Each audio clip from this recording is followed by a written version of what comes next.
Hey, what's up everybody? Welcome to Battlefield 4. This is some Battlefield 4 DLC, Final Stand. Now, the reason I do get asked quite a lot, why don't you play the DLC that much these days? Well, one of the reasons is I played the game before it was actually out. You know, the first time we had the game, we had it on CT, we did a lot of testing and everything on it, then we had it again a couple of weeks later, and we played it on a CTE again. So therefore, I'm kind of... well, I shouldn't say sick of Final Stand, but I've already played it, so I know what really to expect. And I must say, for me personally, it was not one of the best DLCs out there, although the maps are quite big. They're kind of boring to me, and I love the little bird, I love flying, and apart from the little bird, I don't really see myself getting into an attack helicopter or a jet or anything like that. I never felt that that was good enough for me to get into. I know some people loved it by now, and some people still hate it, but for me it was one of those things, meh, I'd rather stick to the little bird, and I love using it. And fortunately for me, this is the only map that has a little bird, and that's made a little bit difficult for you to fly due to the Rorsch sniper rifle. If that hits you, chances are you're probably going to die. If it doesn't hit you directly and just hits your little bird, if you're close enough to the ground, chances are you'll probably crash and die in a fiery crash, because you'll get you to a stage that you can't really control it. Even though you have gyro on, you can't really do much about it, and you end up crashing. Some other couple of things have changed in the world of Battlefield, such as the medkit, which I think that's a decision that nobody really expected. Well, I certainly can't remember anybody saying, hey man, DICE, nerf the med pack, do it now. Why would you nerf the med pack? You know, the med pack is there for you to support you when going in for the MCOM, going in for a flag in Conquest. Once you throw one down, you expect it to give you health all the time while the enemy keeps on respawning and trying to take you out. But this way, I feel that it's going to be a lot slower. You have to think a lot more about your actions, and you can't just afford to sit there for 3 to 5 seconds or how long it takes before you're not suppressed anymore. And only then you'll start actually gaining some health. I think that's going to slow the gameplay down tremendously, because you just cannot afford to go in for a flag or for an MCOM or for anything like that, and then you just having to wait there for 3 to 5 seconds or how long it takes before you're actually getting some health. I really don't know what prompted that decision, but for me personally, playing Battlefield for all these years, since the first Battlefield game ever come out, I just don't see the point of it. But that's the decision's been made, and it's not up to me to change it. But moving on. Now, you might have heard, or you might have seen videos on the internet, no doubt, to your favorite YouTuber have posted videos about it. And it's the Phantom Prospect and Phantom Bow and all that sort of stuff. It is available for you to go and get it. Well, things are a little bit difficult, actually, when it gets to the bow, because there's a whole thing that you have to do. Now, first and foremost, you have to unlock all the Phantom assignments.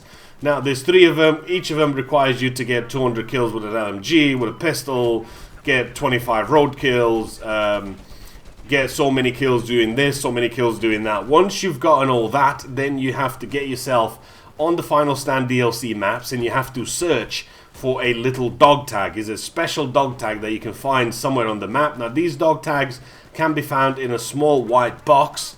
It's tiny, it's not small, it's a tiny white box, and it contains 1 dog tag. Now, as far as I can tell, there's at least 1 or 2 servers where people just look for dog tags. They spawn usually about 10 minutes in, and then 10 minutes after again one is found, and so on and so on. So every 10 minutes, chances are you'll get one. Now, it's not a predetermined spot where you're going to find these. Chances are that by now everybody's found a few locations, they put them down, and it's just up to you to try and find it. Although new locations are being found all the time, you can obviously try and look in the same spot that somebody's found it before, but again, you're not guaranteed to find that dog tag in that particular spot. Now, my sort of issue with this is, if I'm only gaming, say, 5 hours a week or something like that, maybe a little bit more, I'm at work, I'm at school, whatever, do I spend that time looking for it while I'm actually playing and not helping my team? Which probably is not going to work well for me, because I'm going to get shot in the back because I'm not really paying attention to sort of the gameplay going on in the background. Or do I spend my time searching? And by the looks of it, people have been looking for hours and hours for these things. Somebody messaged me and say, hey man, I got really lucky, I found it within 10 minutes. Well, lucky for you, but mostly it takes a bit of time before you find one. There can only be, as far as I can sort of tell for now, one dog tag on a map at that one particular time. Once somebody's picked it up, then you have to wait another 10 minutes and another one will spawn. Now, chances are, in a 64-man server or whatever it is, you're not going to find it first. You know, unless you're really lucky, you're not really going to get that kind of luck and you're getting yourself a tag straight away. But let's assume you found the tag. Now, once you found that tag, you've done the assignment and everything, then you need to equip that on your left tag. Then you need to equip the right tag with the phantom dog tag. And then and only then can you proceed to get to the bow. Obviously, the password's already known for the phantom bow chamber, where you can enter and grab it. But you need 3 more teammates to do the same thing. Now, you all have to have different gear. When I mean different gear, I mean different phantom things equipped. So one of them has to have one sort of phantom camo, one sort of dog tag, and the other way you have to do it around. If you don't do it right, you'll end up dying in the elevator taking you to the room. So again, it's kind of making me think, why have they really done this?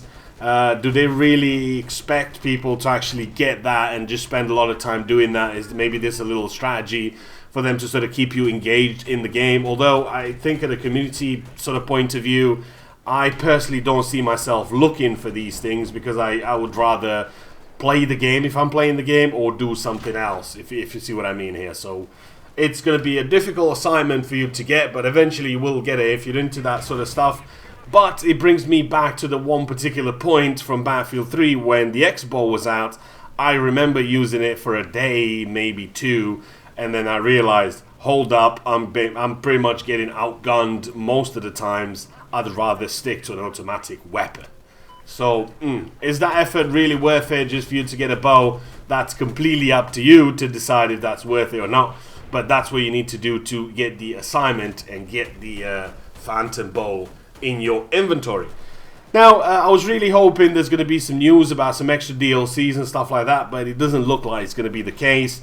I was watching a video from GameSpot the other day about Battlefield Hardline and the single player and everything. I sort of glanced at the comments and everybody's like, oh, Watch Dogs, Watch Dogs. And I thought to myself, what's going on here? What's everybody talking about? And then I watched the footage. It was about 3.5 minutes or something of gameplay, and it kind of made sense. A lot of it seems like you're playing sort of Watch Dogs, but with Battlefield gear. Like you're hacking the phones and you're sort of looking through walls and wall hacks and all that sort of stuff. I'm not expecting nothing but the best out of Visceral Games. I know they did Dead Space, and they do have the manpower and they do have the people behind it to produce a really good campaign. It's been long since we've played a really good campaign when it comes down to a single player game. As for the multiplayer, there's already some new footage of the latest build. I cannot really judge it because I haven't played it myself. It looks like it's a completely different thing than the beta was. I've got to say the beta was fun for me personally. I did enjoy it, but this one looks a little bit different and a lot of people are not happy with it. But until the actual beta comes out and I get to test it, I don't want to spread any fake rumors that it's good or it's bad. I'll test it and I'll let you know myself. I'm hoping the survivalist goes. I'll see you guys in the next one. Out.